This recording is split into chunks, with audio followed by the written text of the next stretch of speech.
This episode of Real Engineering is brought to you by Brilliant, a problem-solving website that teaches you to think like an engineer.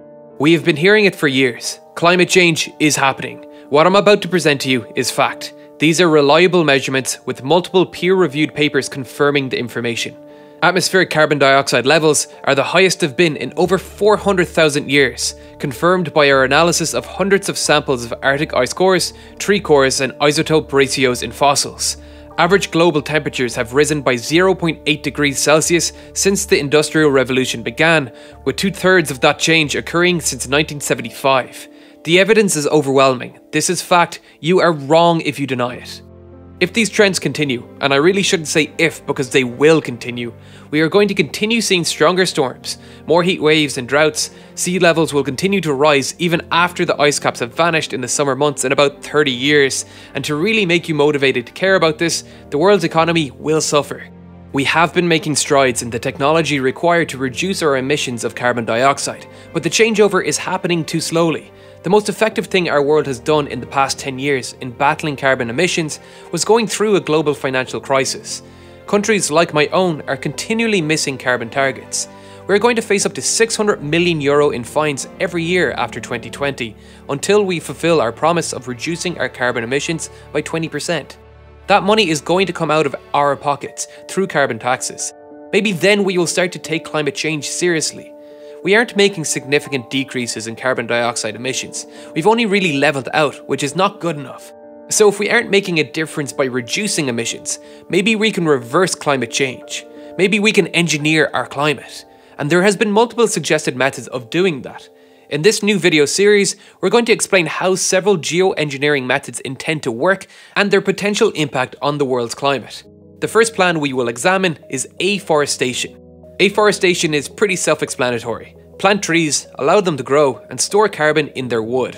The problem we run into is finding large enough spaces to plant forests that would have a significant impact on the climate and that would not negatively affect the economies of the countries employing the method. Taking land that could be used for agriculture just isn't a realistic solution.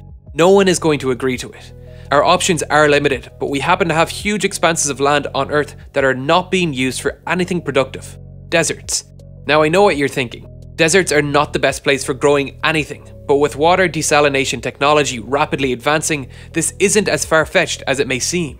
We are going to examine the feasibility and effect of afforestation in the two largest subtropical deserts in the world, the Sahara and the Australian outback. These are the perfect candidates for afforestation. Neither have large competing human populations, agricultural activity, or large natural animal and plant populations. Conveniently, they are also in the subtropical zones where a 12-month growth cycle is possible, maximizing our carbon capture potential. To maximize our potential further, we need to pick a suitable tree.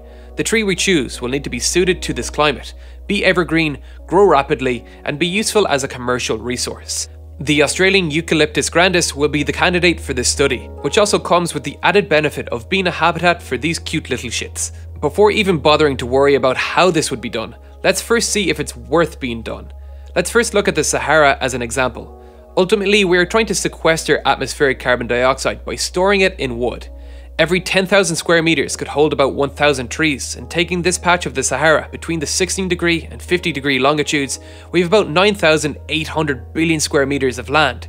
Ignoring land needed for infrastructure, that's about 980 billion trees.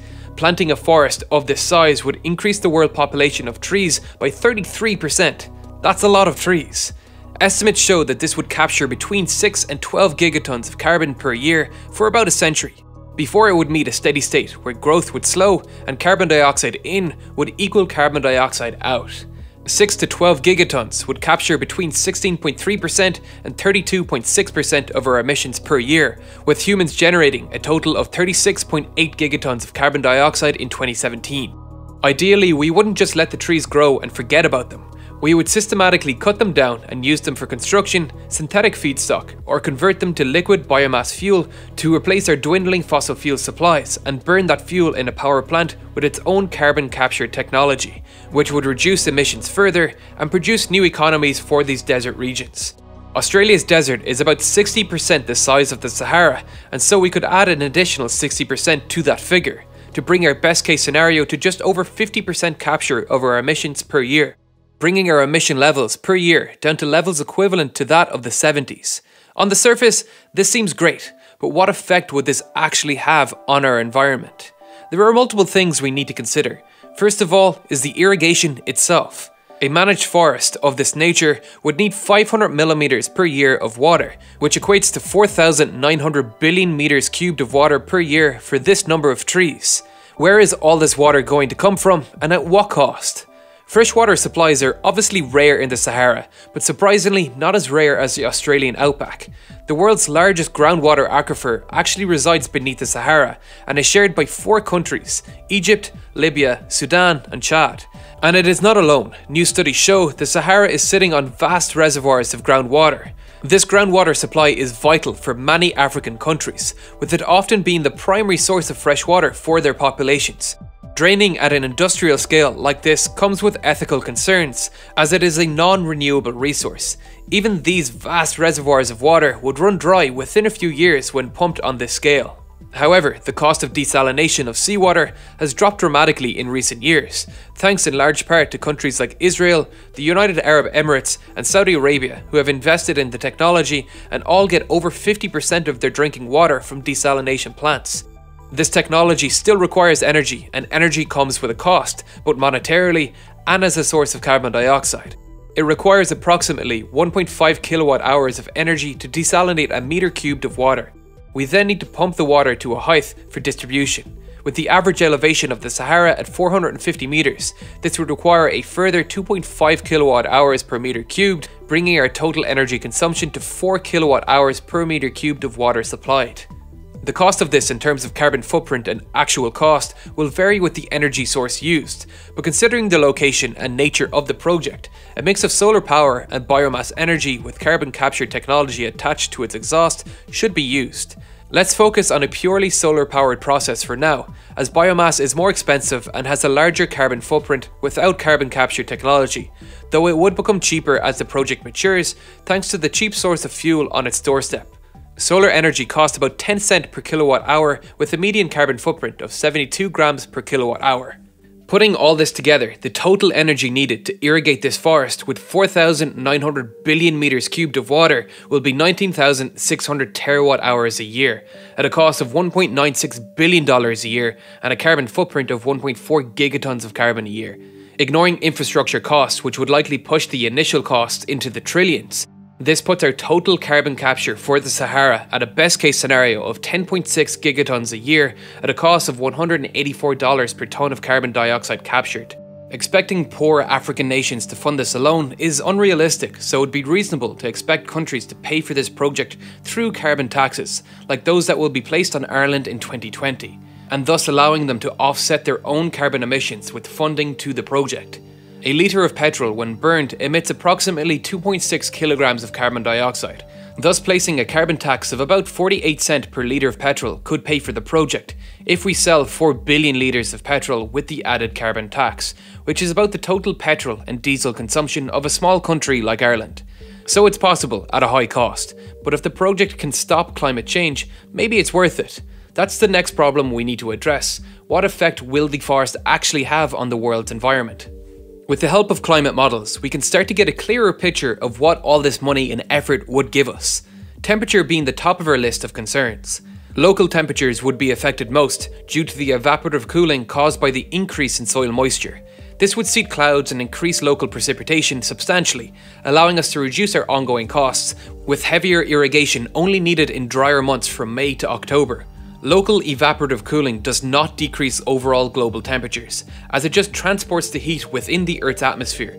Critically, we want to reduce the amount of heat retained in the Earth's atmosphere by reducing greenhouse gases, allowing heat to escape the system entirely.